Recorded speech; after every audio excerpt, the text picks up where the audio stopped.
আসসালামু আলাইকুম ওয়া রাহমাতুল্লাহি ওয়া বারাকাতুহু। সম্মানিত দেশবাসী, আমি cancer specialist doctor SM. Sarwar. বিশেষ করে আপনারা জানেন যে মরণবিধি ক্যান্সার, সারা ওয়ার্ল্ডের ডাক্তাররা বলেন যে ক্যান্সার, কিডনি, থ্যালাসেমিয়া এই চারটি রোগ হলো মরণবিধি। এই চারটি রোগে আক্রান্ত হলে সাময়িকভাবে চিকিৎসা চলে, চিকিৎসা করতে করতে একসময় রোগীর মৃত্যু হয় এবং চিকিৎসার প্রতি মাসে কয়েক লক্ষ টাকা প্রয়োজন হয়। তেমনি আমরা একজন রোগীর সাথে আপনার রোগীর অভিভাবকের সাথে পরিচয় করে দিচ্ছি, যিনি শেরপুর সদরে হাসিমে আমাদের ক্যান্সার রোগী থেকে সুস্থ হয়েছেন।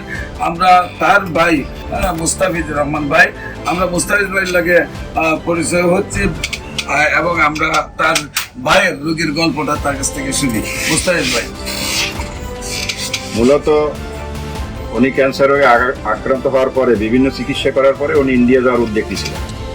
তো বাংলাদেশের ডাক্তাররা বলছে যে আপনার যে পজিশন এখন আছে এতে ইন্ডিয়া যেয়ে লাভ নেই।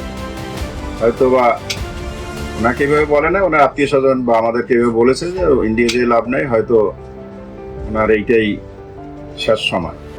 পরবর্তীতে আমি ডাক্তার এস.এম. সারওয়ারের সাথে যোগাযোগ করে তার চেম্বারে নিয়ে আসি এবং এখান থেকে ঔষধ খাওয়ার পরে প্রথম 1-2 সপ্তাহে উনি অনেকটাই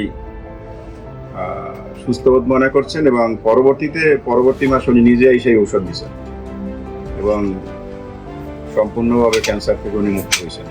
সম্মানিত দেশবাসী, আমি রোগী দেখি শনি, রবি, সোম সকাল 10টা থেকে বিকাল 5টা পর্যন্ত জাতীয় মসজিদ বাইতুল মুকাদ্দামের মেইন গেট আল্লাহ লেখা বরাবর বাইতুল বিউলিপ্তের 11 এবং মঙ্গল, বুধ, বৃহস্পতি রোগী দেখি Habiganj bus stand popular general হাসপাতাল।